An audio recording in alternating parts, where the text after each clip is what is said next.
जरा सोचिए, भारत का इतना बड़ा, इतना पुराना इतिहास एक ऐसे खजाने के संदूक में बंद था जिसकी चाबियां सदियों पहले कहीं खो गई थीं। ये कहानी उन्हीं चाबियों को खोजने की है और पत्थर के शिलालेखों में छिपे उस अनमोल खजाने को दुनिया के सामने लाने की है। तो इस पूरे सफर को हमने 5 हिस्सों में बांटा है। सबसे पहले हम बात करेंगे भारत के उन खामोश पत्थरों की, फिर जानेंगे उन 2 प्राचीन चाबियों के बारे में, फिर देखेंगे कि इस मुश्किल कोड को तोड़ा कैसे गया, इस खोज से इतिहास के कौन से नए पन्ने खुले, और आखिर में हम समझेंगे कि इस मातृलिपि की विरासत आज भी हमारे साथ कैसे जिंदा है। तो चलिए शुरू करते हैं पहले पड़ाव से, भारत के मूक पत्थर। देखिए, सदियों तक पूरे भारत में फैले पत्थर के खंभों और चट्टानों पर खुदे हुए ये जो संदेश थे, ये बस एक अनसुलझी पहेली थे। लोग इन्हें देखते तो थे पर समझ नहीं पाते थे कि लिखा क्या है, और इसी वजह से हमारे इतिहास में एक बहुत बड़ा गैप, एक खालीपन आ गया था। आखिर इन पत्थरों पर लिखा क्या था? कौन थे वो राजा? उनके कानून क्या थे? वो मानते क्या थे? ये सारे बड़े सवाल बस हवा में थे। क्यों? क्योंकि इन संदेशों को पढ़ने का जो तरीका था वो वक्त के साथ कहीं गुम हो गया था। तो अब आता है हमारा दूसरा पड़ाव, वो 2 प्राचीन चाबियां। इतिहास के इस बंद ताले को खोलने के लिए हमें 2 लिपियों को समझना था। पहली थी ब्राह्मी और दूसरी खरोष्टी। यही वो 2 कोड थे जिन्हें क्रैक करना बाकी था। अब इन दोनों में कुछ बहुत जरूरी अंतर हैं जो एग्जाम पॉइंट ऑफ व्यू से काफी इंपॉर्टेंट है। ब्राह्मी लिपि, जैसे हम आज लिखते हैं, लेफ्ट से राइट लिखी जाती थी। ये लगभग पूरे भारत में फैली थी और माना जाता है कि इसकी उत्पत्ति यहीं हुई थी। वहीं दूसरी तरफ है खरोष्ठी। ये राइट से लेफ्ट लिखी जाती थी, सिर्फ उत्तर पश्चिम भारत तक ही सीमित थी और इसकी जड़ें विदेशी अरामी लिपि से जुड़ी हैं। ब्राह्मी लिपि की एक बहुत खास बात थी, इसका अल्फा सिलेबरी होना। इसका मतलब क्या है? बहुत सिंपल है। हर व्यंजन, जैसे क में अ की आवाज पहले से ही जुड़ी होती थी। अब अगर का या की लिखना हो तो बस एक मात्रा लगानी पड़ती थी। यही छोटा सा नियम ब्राह्मी को समझने की एक बड़ी चाबी बना। तो फिर ये खरोष्टी लिपि हमें मिलती कहाँ है? इसके सबूत ज्यादातर उत्तर पश्चिम भारत में मिलते हैं, जैसे सम्राट अशोक के शाहबाजगढ़ी और मानसेहरा के शिलालेख, कुषाण राजाओं के सिक्के और गांधार इलाके से मिली बौद्ध पांडुलिपियां। ये सब खरोष्ठी में लिखे होने के कुछ बेहतरीन उदाहरण हैं। और अब हम पहुंचते हैं कहानी के सबसे रोमांचक हिस्से पर, इस प्राचीन कोड को तोड़ना। ये कोई आसान काम नहीं था। ये एक जबरदस्त दिमागी चुनौती थी, इन भूली बिसरी लिपियों को फिर से जिंदा करने की चुनौती। इस नामुमकिन से लगने वाले काम का बीड़ा उठाया ईस्ट इंडिया कंपनी के एक ब्रिटिश स्कॉलर ने।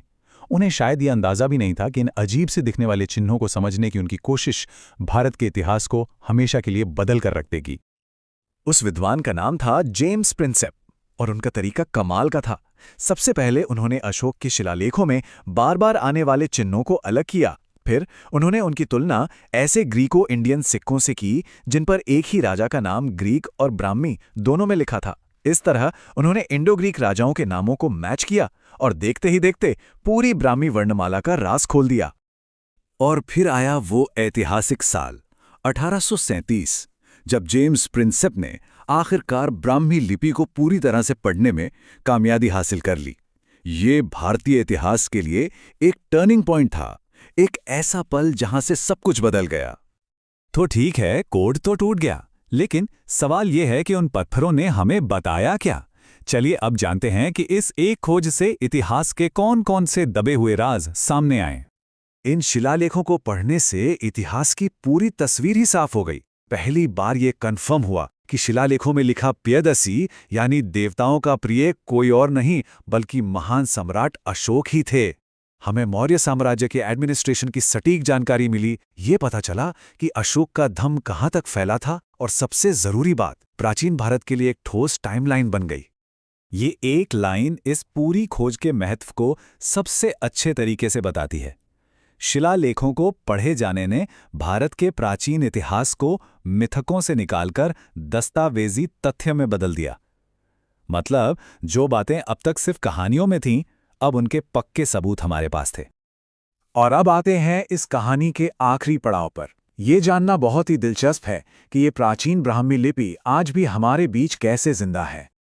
ये टाइमलाइन ब्राह्मी के इस लंबे सफर को दिखाती है। तीसरी सदी ईसा पूर्व की शुरुआती ब्राह्मी से ये विकसित होकर चौथी सदी में गुप्त लिपि बनी, फिर 7वीं सदी में नागरी लिपि में बदली और आखिरकार 11वीं सदी तक इसने देवनागरी का वो शुरुआती रूप ले लिया जिसे हम आज लिखते पढ़ते हैं। ब्राह्मी को अधिकांश भारतीय लिपियों की जननी या मदर स्क्रिप्ट क्यों कहते हैं? इसका जवाब यहाँ है। आज की देवनागरी, बंगाली, तमिल, तेलुगु, कन्नड़, ये सभी और इनके जैसी कई और लिपियां सीधे सीधे ब्राह्मी से ही निकली हैं। इसका असर पूरे भारतीय उपमहाद्वीप पर साफ देखा जा सकता है। अब किसी भी परीक्षा की तैयारी के लिए जो की फैक्ट्स हैं उनको जल्दी से दोहराना बहुत ज़रूरी होता है।